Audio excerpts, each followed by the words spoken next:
पिछले एपिसोड में हमने देखा था कि बायतियान और जुआन एक अलग ही जगह पर फंस गए होते हैं जहां वो लोग ट्रेजर की तलाश में आए थे, लेकिन वहां पर कुछ इविल उनका पीछा करना शुरू कर देते हैं। इसलिए उन दोनों की उन इविल से काफी जबरदस्त फाइट होती है और इस खतरनाक फाइट में वो दोनों अपनी पूरी पावर का इस्तेमाल करते हुए जैसे तैसे वहां से बच निकलने में सफल हो जाते हैं। जिसके बाद यहाँ से ये एपिसोड शुरू होता है। तो इस एपिसोड की शुरुआत में बायतियान और जुआन दोनों एक नाव के ऊपर बैठकर वहां से आगे बढ़ रहे होते हैं, जहाँ दोनों काफी ज्यादा थक चुके थे क्योंकि उन्होंने बड़ी मुश्किल के साथ अपनी जान बचाई थी। तब नींद में जुआन बायतियान को कोई और ही समझकर उसी की तरफ बढ़ना शुरू कर देती है। ये देखकर तो बायतियान भी हैरान था कि अरे अचानक से इसे क्या हो गया, ये तो वही है ना जिसके पास इतनी पावर है, लेकिन तब भी इसका नींद में खुद के ऊपर कंट्रोल ही नहीं है। इसलिए वो उसका चेहरा छूकर देखने लगता है कि कहीं वही तो नहीं या फिर किसी और ने इसका चेहरा लगा लिया होगा। तब उसे पता चलता है कि ये तो जुआन ही है, लेकिन उसकी ऐसी हरकत करते हुए देखकर जुआन उसके ऊपर एकदम गुस्सा हो जाती है। वो उससे कहती है आखिर तुम क्या टच कर रहे थे, जिसमें बायतियान कहता है अरे अरे तुम गलत समझ रही हो, मैं तो बस ये देखना चाहता था कि तुम वही हो या फिर किसी और ने तुम्हारा चेहरा लगा लिया। लेकिन ये सुनकर तो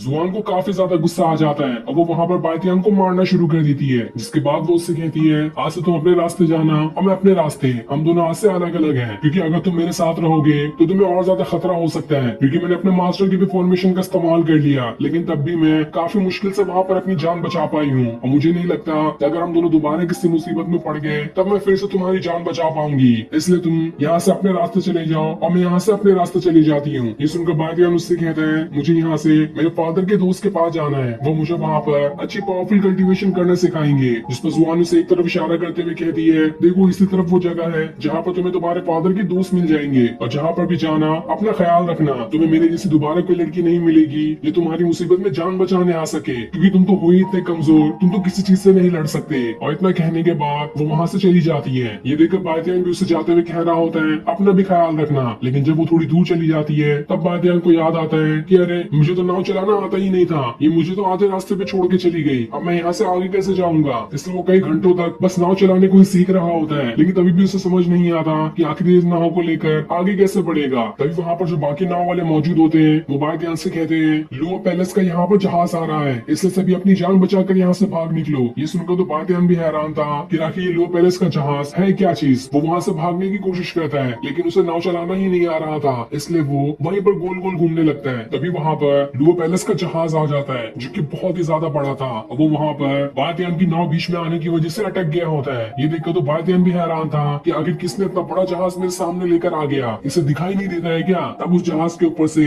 दो भाई बाहर निकल कर आते हैं, जिनमें से बड़ा भाई बायतियान से कहता है तुम हो कौन और आगे तुम्हारी हिम्मत कैसे हुई हमारे जहाज के बीच में आने की, तुम नहीं जानते कि जहाँ से हम लोग गुजरते हैं वहाँ सबको पहले खाली होना पड़ता है। तभी बायतियान को वहाँ पर एक आदमी डूबते हुए दिखाई देता है, इसलिए बायतियान उस आदमी को दूसरे नाव के ऊपर बिठा देता है। जिसके बाद वो उस बड़े भाई से कहता है क्या तुम्हें किसी की भी जान की कीमत नहीं पता है, देखो तुम्हारे जहाज की यहाँ पे आ जाने की वजह से इस बेचारे की यहाँ पर डूबकर जान चली गई होती। जिस पर वो बड़ा भाई कहता है मैं, मेरी फैमिली और मेरे पूरे सेट की पावर इतनी ज्यादा है कि हमारे सामने एक क्या 1000 लोग की भी जान चली जाए तब भी हमें कोई फर्क नहीं पड़ता, इसलिए अभी दफा हो जाओ यहाँ से, वरना उसकी जगह तुम्हारी यहाँ पर जान चली जाएगी, क्योंकि वैसे भी तुम्हारे पास कोई वेपन है नहीं और मेरे पास मेरी स्वॉर्ड है, ऐसा टुकड़े टुकड़े कर दूंगा कि तुम्हारा नामो निशान नहीं मिलेगा। इसमें बायतियान कहता है मैं यहाँ से कहीं नहीं जाने वाला, देखता हूँ तुम क्या उखाड़ लेते हो। जिसके बाद वहाँ पर एक चप्पू निकाल लेता है जिससे ही वो नाव चलाने की कोशिश कर रहा था, लेकिन वो बड़ा भाई तो अपनी स्वॉर्ड फेंक कर उस चप्पू को भी दो टुकड़ों में काट देता है और फिर बायतियान से कहता है तुम्हें क्या लगता है कि मैं यहाँ पर मजाक कर रहा था। जिसके बाद वो बायतियान के ऊपर अटैक करने उसकी तरफ बढ़ना शुरू कर देता है, लेकिन बायतियान अपनी पावर्स को एक्टिवेट करते हुए इतना घसीट के पंच उसे मारता है कि वो वहाँ से बहुत दूर जाकर गिर जाता है। ये देखकर तो बड़ा भाई भी हैरान था कि आखिर बायतियान ने इतनी आसानी के साथ इतना खतरनाक पंच कैसे मार दिया मुझे। इसके बाद बायतियान उससे कहता है तुम क्या, तुम्हारा छोटा भाई भी क्यों ना आ जाए, तुम दोनों को मैं 2 उंगलियों में संभाल सकता हूँ। तब वो छोटा भाई बायतियान से कहता है बस बहुत हो गया, तुम यहाँ पर हमें परेशान करने के लिए आए हो, तुम जानते भी हो हमारा मास्टर इसी जहाज के अंदर सो रहा है, अगर उसे डिस्टर्ब हुआ तो वो तुम्हारी यहाँ पर जान ले लेगा। तो मुझे बताओ कि आखिर तुम्हारा नाम क्या है और तुम कहाँ से आते हो, क्योंकि वैसे भी मैं किसी अनजान इंसान को मारना बिल्कुल भी नहीं पसंद करता हूँ। इस पर बायतियान कहता है तुम्हारी तो औकात ही नहीं कि मैं तुम्हें अपना नाम बता सकूं। जिसके बाद वो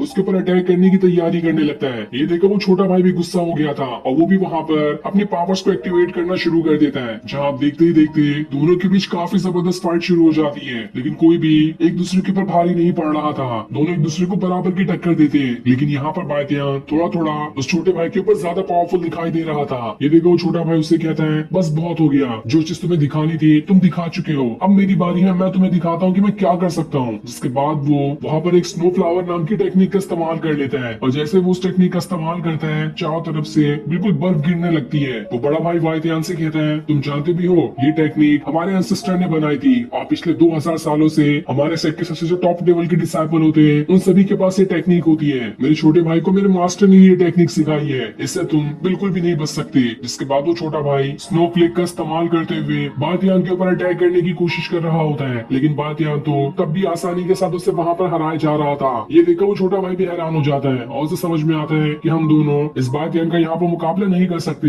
हमारे मास्टर को यहाँ पर आना होगा। तब वहाँ पर उन दोनों का मास्टर भी आ जाता है जो बातियान से कहता है आखिर तुम्हारी हिम्मत कैसे मेरे दोनों डिसाइपल को परेशान करने की, इसकी सजा मैं तुम्हें तुम्हारी जान लेकर दूंगा। लेकिन अगर तुम यहाँ पर अपनी जान बचाना चाहते हो तो अपने उन दोनों हाथों को काट दो जिनकी मदद से तुमने मेरे दोनों डिसाइपल के ऊपर अटैक किया, तब मैं तुम्हें यहाँ से जाने दे सकता हूँ, वरना समझ लेना कि यहाँ पर तुम्हारा अंजाम कितना बुरा हो सकता है। तब बातियान उससे कहता है डिसाइपल तो डिसाइपल, उसका मास्टर भी इतना बड़ा घूंचू निकला, तुम्हें समझ में नहीं आता कि तुम मेरे सामने कुछ भी नहीं हो। मैं अगर अपनी असली पावर को एक्टिवेट कर लूं तो तुम्हारा तो यहाँ पर नामो निशान खत्म हो जाएगा। ये सुनकर वो मास्टर काफी ज्यादा गुस्सा हो चुका था। जिसके बाद वो एक खतरनाक अटैक करते हुए बातियान को उड़ाकर वहाँ से बहुत दूर फेंक देता है। ये देखकर तो बातियान को भी गुस्सा आने लगता है कि अब तो इससे काफी बढ़िया तरीके से फाइट करनी होगी। लेकिन साथ ही जैसे उस मास्टर ने बातियान के ऊपर अटैक किया था उसका पूरा हाथ जमने लगता है, इसलिए बातियान अपनी पावर का इस्तेमाल करते हुए पहले अपने हाथ को ठीक करता है और उसके बाद उस मास्टर से दोबारा फाइट करने के लिए आ जाता है। ये देखकर वो मास्टर कहता है मुझे तो लगा था तुम यहाँ से भाग निकल गए होगे, लेकिन तुम तो वापस से आ गए। इसलिए वो वहाँ पर दोबारा से अपने स्नो फ्लेक का इस्तेमाल करते हुए बातियान के ऊपर अटैक करना शुरू कर देता है। लेकिन बातियान वहाँ पर अपनी स्वॉर्ड की मदद से उसके सारे अटैक को रोके जा रहा था और फिर वो अपनी स्वॉर्ड को